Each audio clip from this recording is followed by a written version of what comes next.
ಎರಡೂ ಸಂಸ್ಥೆಯವರು ಸೇರಿ ಮಾಡ್ತಿರ್ತಕ್ಕಂಥದ್ದು ಸಮಾನತೆಯ ವೇದಿಕೆ. ಈ ಸಮಾನತೆಯನ್ನ ಎಲ್ಲರನ್ನು ಕಾಪಾಡಿಕೊಂಡು ಹೋಗ್ರಿ ಅಂತ ಹೇಳೋದಕ್ಕೆ ಇಷ್ಟಪಡ್ತೀನಿ. ಅದೇ ರೀತಿಯಾಗಿ ಇನ್ನೊಂದು ಮಾತು ಹೇಳೋದೇನಪ್ಪ ಅಂದ್ರೆ, ಇದು ಸ್ವತಂತ್ರ ಭಾರತ. ನಾನು ನನ್ನಿಷ್ಟದಂತೆ, ನೀವು ನಿಮ್ಮಿಷ್ಟದಂತೆ ಬದುಕುವ ಹಕ್ಕು ಎಲ್ಲರಿಗೂ ಇದೆ. ಬದುಕುವ ಹಕ್ಕು ಎಲ್ಲರಿಗಿದೆ. ಹೆಣ್ಣು ಗಂಡಾಗದು ಸಹಜ, ಗಂಡು ಹೆಣ್ಣಾಗದು ಸಹಜ. ಇದು ಪ್ರಕೃತಿಯ ನಿಯಮ, ಯಾರ ಕೈಲಿ ತಪ್ಪಿಸಕ್ಕಾಗಲ್ಲ.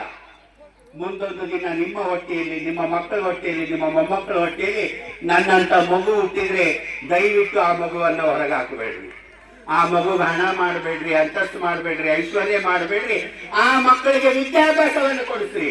ಆ ಮಕ್ಕಳಿಗೆ ವಿದ್ಯಾಭ್ಯಾಸವನ್ನು ಕೊಟ್ಟರೆ ಅವ್ರ ಕಾಲ ಮೇಲೆ ಅವ್ರು ನಿಂತ್ಕೊಂಡು ಅವರು ನಿಮ್ಮ ಮನೆತನದ ಕೀರ್ತಿಯನ್ನ ಉನ್ನತ ಮಟ್ಟಕ್ಕೆ ಹೋಗ್ತಾರೆ ಅಂತ ಹೇಳ್ತೀನಿ.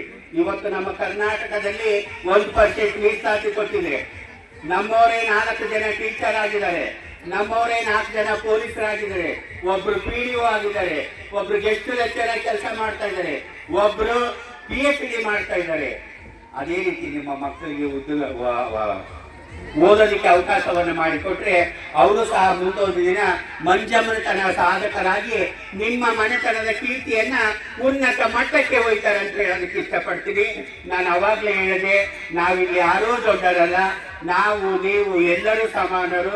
ಎಲ್ಲರ ಅಂತರಾತ್ಮದಲ್ಲಿ ಪರಮಾತ್ಮ ಇದ್ದಾನಂದ್ರೆ ನಿಮ್ಮೆಲ್ಲರ ಆತ್ಮದಲ್ಲಿರುವ ಪರಮಾತ್ಮನಿಗೆ ಕೋಟಿ ಕೋಟಿ ಶರಣು ಶರಣು ಶರಣು ಶರಣು.